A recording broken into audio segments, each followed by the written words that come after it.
Out for Justice is the Steven Seagal mega blockbuster hit movie where he showed the world just whose hot dog this was. Whose hot dog is this, huh? Is it yours? It starts off at a mid-morning swap meet, which is prime time for bars and prostitution. But you don't work for me no more? Which is when Seagal makes his grand entrance by combining the hilarity of his running with the apathy of where he points his gun. Sorry, dipshit, but the gun chose you. Nah, he just playing. There's no reason, you.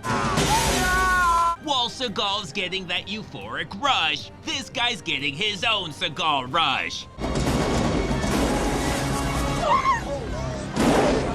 Now Seagal catches his son doing homework, so he calls him a nerd and kicks him in the ass because back then he could kick that high.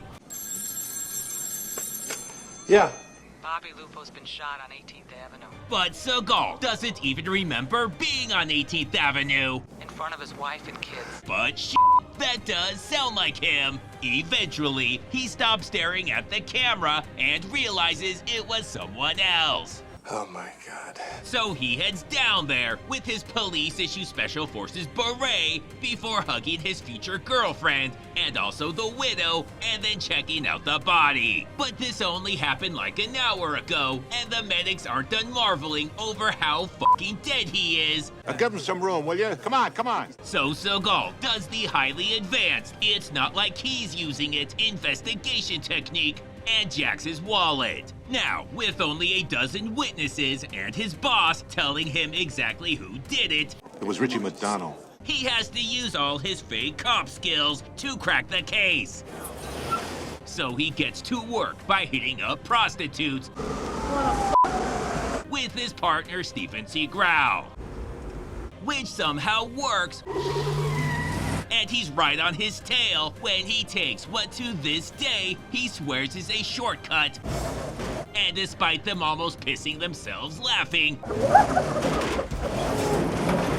they somehow get away. Now you know Seagal's pissed, cause he's walking like he runs and starts attacking random people in this deli. And even busts out his patented dick grab. Then whatever the f this is.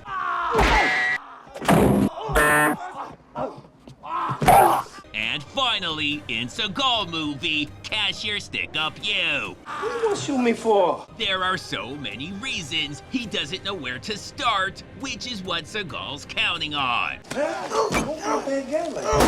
Works every time.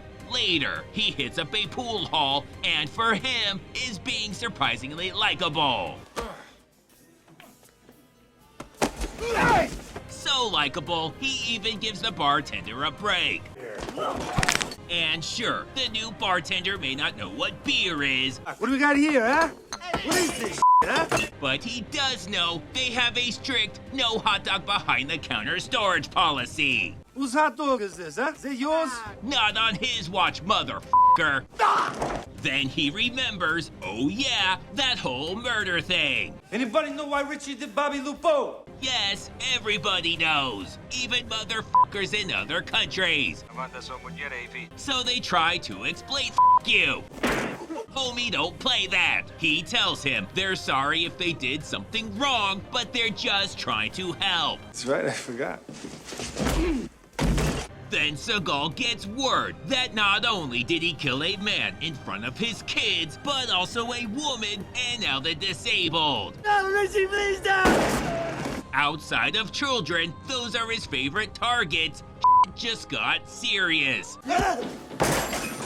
Stupid. So he tells this couple he has to do something more important, but he will be back for their kid. I'm gonna cut off his head and piss down his throat. Oh dear.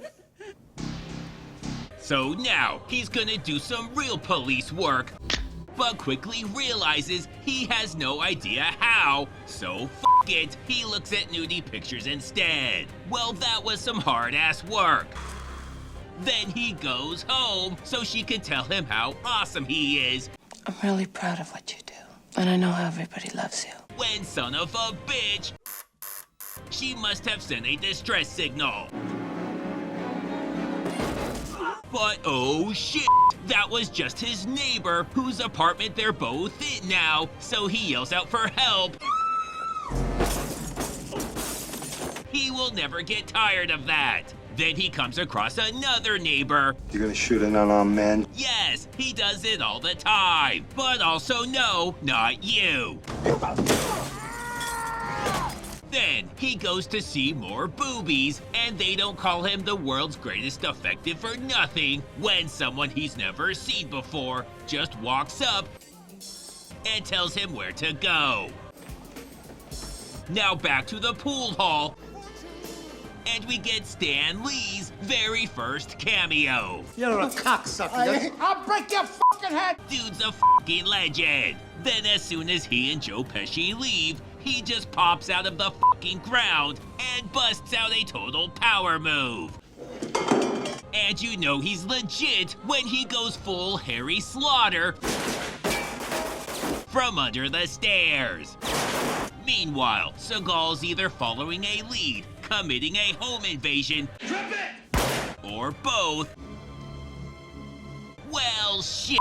So he follows the standard procedure by throwing on a blanket and just fucking leaving. And yes, she was there the whole time. Stop asking questions. So he meets up with his boss, who asks how the investigation's going, and Seagal tells him how the fuck should he know. Besides, he has more important shit, like check out these titties. I'm getting too old for this. Now, he decides to visit the widow. No, Gino, that's my purse. Too late. He saw it, so now he wants it. No. Oh man, there's something about a woman crying that really gets Seagal going, so he cranks it up a notch. Bobby's gone now, because he's a chicken shit fucking pussy asshole. Oh yeah, that's the good stuff. Which is when this guy calls up Seagal with some information. So he hangs up to call somebody smarter, and they pass it along to Seagal. I know that place. Because next to a guy named Gregory could only be one place. So after teasing us with a little sissy strut, he sneaks in the back, and holy shit, this is his kind of party. He flashes his badge to let her know 911 can't help you before showing the proper way to hold a shotgun. So he starts blasting bitches the right way before Panic No-Look shooting into the sky.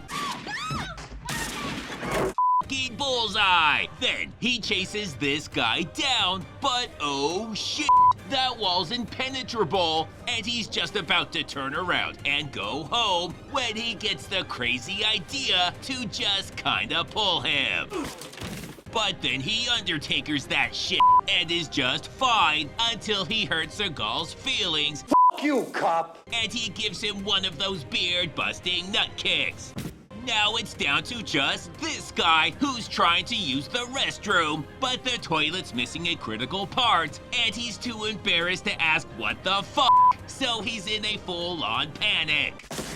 But Seagal loves killing people on toilets. He's in the bathroom. And even nicknamed the victim Seagal's ***ers, which we always thought referred to as movies. But then, oh shit, he has a hostage. What are you gonna do, huh? And is gonna Blazing Saddles his way out of there when he makes a slight tactical mistake.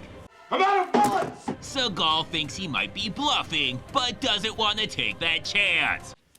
Instead, he puts on a world-class display of frowny faces and slapstick before finishing him off with an old-school TV antenna, which is why those things were banned. And now this guy shows up. What are you doing, my gun? Framing you.